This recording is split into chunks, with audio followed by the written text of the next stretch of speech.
Hey everyone, welcome to the channel. All things Middle Earth here. And yesterday we talked about the commander Sauron, who, in my humble opinion, is the best mythic commander to invest in first on your account if you're a new player, assuming you're non-role player evil. I just think Sauron is an absolute beast. However, I do think this is sort of personal preference. I had a comment yesterday from HJW Gaming. Shout out to him for bringing this up. But his argument was that Gandalf the White could also be a contender or was the best commander to invest in first. Again, assuming you're non-role player or on the good side. So I think it's a fair conversation. I think for me, it's personal preference. I like Sauron a bit more because I just think he's a bit more chaotic and I just enjoy that. However, there could be an argument to say that Gandalf is the safer and just more consistent option as a support commander. So I want to make sure you guys have that information as well. So today we're going to break down Gandalf the White. Again, if you're on the good side RP, Sauron doesn't even apply to you. So this is probably, if I was playing good side, who I'd go for first.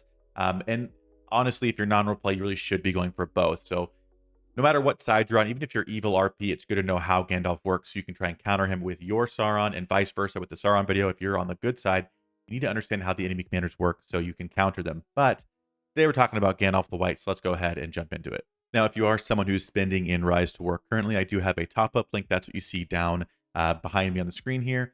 All you have to do is enter your server number right here, or if you're in bag end, select bag end, and you put your UID, your user ID in, which I don't usually show it, but if you guys did know, UID, click on your picture in the top left, and then click on the little person in the top left, and this is your user ID right here. So you can copy that and put it in there. But if you are spending in the game, you can use this website to make purchases just exactly like you would in game. It's no extra cost. It's actually cheaper in some parts of the world. I've talked about it a lot, but it is an affiliate link at the end of the day. So just trying to support what I do here. So if you are spending and want to support the channel, but also invest in your own account, which I totally get, this is a way to do that. In my mind, it's a win-win. So check it out if you're spending. If you're not spending, obviously, like I always say, this doesn't apply to you, but hit that subscribe button, like button, all that good stuff does support the channel and help it grow as well. So all that kind of stuff means a lot, and I appreciate you guys.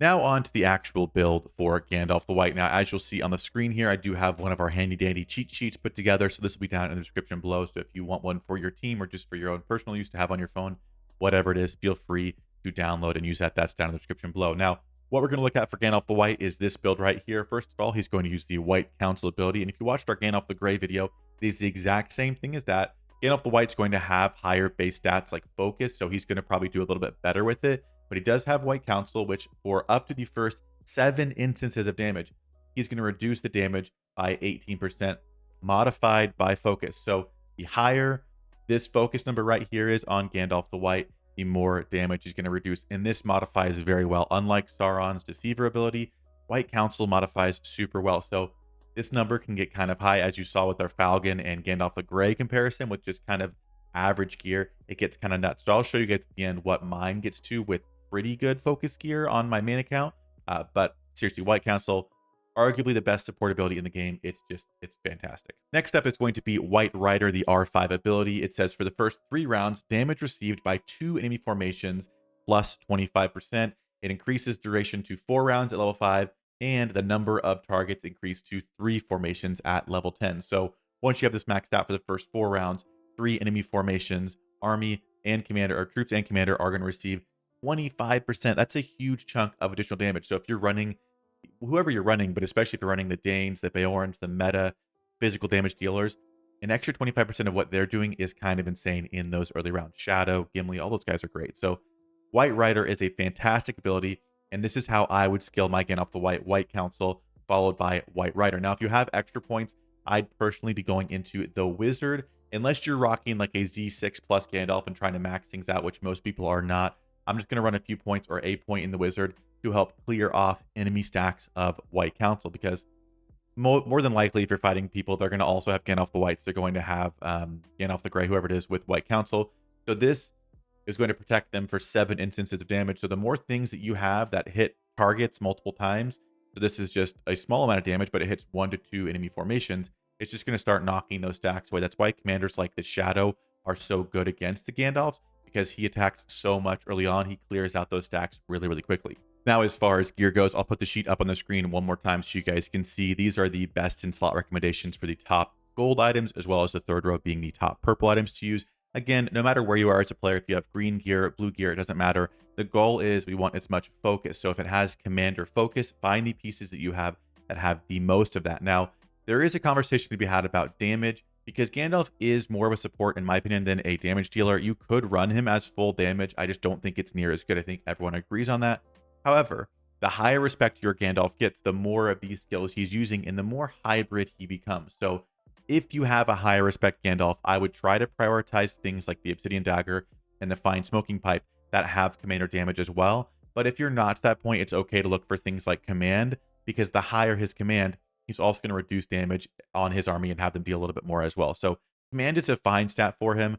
These pieces just happen to have the most focus, so I like to go with them. But honestly, unless you're really high respect, the actual commander damage doesn't matter that much. So just use whatever you have that has the most focus. Now, as far as sets go, I actually don't have it on my Gandalf the White, and I'm not happy about it, but you're going to look for an agility set just like you do on Sauron.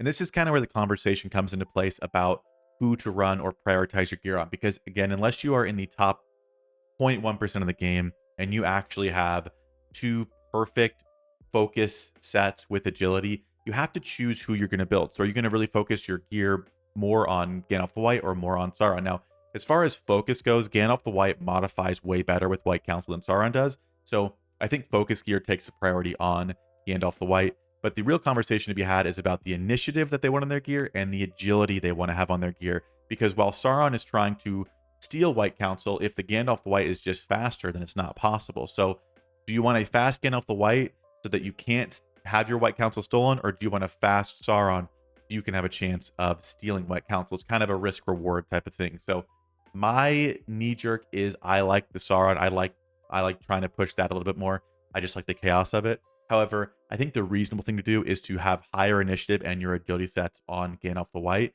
because you will just consistently have White Council. It will not be stolen. It's a great ability. Whereas Sauron, even if he is faster, this Deceiver is only going to happen so much. So hopefully that makes sense. There's definitely more risk involved with Sauron, and unless you have two perfect sets, I would try to focus the better focus, initiative, and agility sets on my Gandalf the White. That's the reasonable thing to do. But if you want to be crazy like me, I like to go for Sauron first. But that's honestly, don't do as I do. Run the safe route. Run Gandalf the White with your best initiative agility gear that has focus. Now, if you don't have agility for some reason like me, on my Gandalf the White, I just run Fortitude. You can also run Evasive Action. You can run Divide and Conquer. Any of those kind of defensive, statistical, reducing skills or percent-based reducing skills, like this just reduces physical damage received by my formation by 10%. So in a physical damage meta, Fortitude is very, very good. So that's a great backup, but my goal is to put things like agility on. I just need to honestly get all the sets that I have kind of changed around here because I had messed my gear up several times. Now, as far as the units go, you guys should already know what I'm going to say. My vote for units on the good side every time is going to be Guardians. We want cost-effective, bulky troops.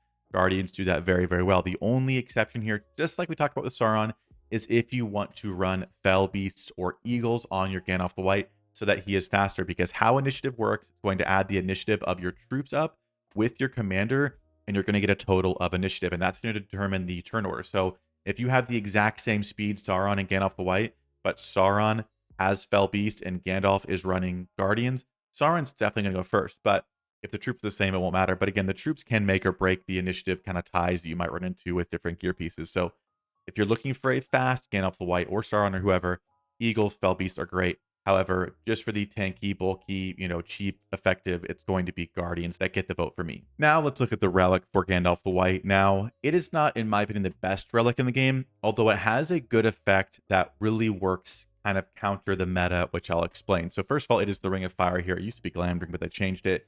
Again, the base stats, they're always great. If you can roll Commander, Focus, or Command, those things are fine, and that will help his White Council do a little bit more, but this is RNG based. So as I strengthen this up, I have a chance to roll one of these things. So make sure you know when you're strengthening relics that you could just get something you do not want at all, which kind of sucks. Then you have to strengthen it up all the way to reforge it, and you lose half your items. It's not a good system. So relics are very risky, in my opinion. That's why I only want to go for the best ones that have really good set effects. So for the set effect for Gandalf the White, it says after the commander launches a normal attack, so once every round, deal 10% physical damage once and 10% focus damage once. Reduce this formations. We don't care about that at all, 1%. And we don't really care about refining this either, which is actually a nice thing for this relic. The big thing here is every time Gandalf attacks, he's basically going to get 2 more hits in, which, as we talked about, is going to clear off White Council faster on other Gandalf the Greys or Gandalf the Whites.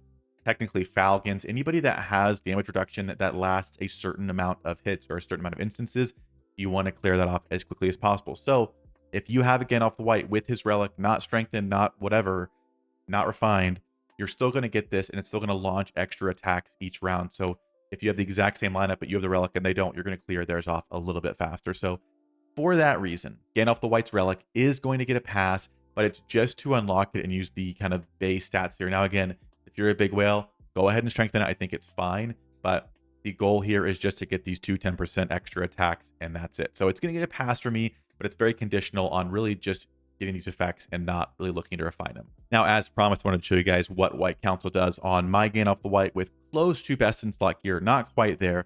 It is going to reduce damage on those first 7 instances. Mine is doing 68.8%, almost 69% damage. Let's just round up. We're reducing 69% damage coming in on those first hits, and that is with pretty much best in slot gear. The Obsidian Dagger has the most focus, the Grey Wizard has the most focus, and the Fine Smoking Pipe has the most focus. This Great Plate of the East is second best, and my Fine Smoking Pipe is only strengthened 4 times. I actually used to have the Protection of Numenor. I accidentally strengthened it away, so boo-hoo for me. But this is about as good as it gets, so you'll get a little bit more. If you have the Relic, you'll get a little bit more. You might get into the 70s, but that high 60, 70%, that's about as good as it gets, which is pretty good for damage reduction. But let me know what you guys think of Gandalf the White. Again, everything we talked about in the video is linked down below in our cheat sheet, so check that out. Use the top-up link if you're spending. And honestly, I want to hear, do you guys prefer Sauron or Gandalf the White? Do you like to kind of play it safe, go with the numbers and run White Council, or do you like to try and steal the buffs and play a little bit more chaotically? Ideally, obviously, best case is both. If you happen to get lucky and get decent agility sets for both of them, that's ideal. But most players have to choose one. So I want to hear what you guys think. Who would you choose between these two? I think Gandalf the White is the safe and best option for a lot of players. So please hear that and don't listen to my nonsense. But kind of trying to show both sides so you guys can make a well-informed decision. But that'll do it for this video. And as always, I'll see you guys in the next one.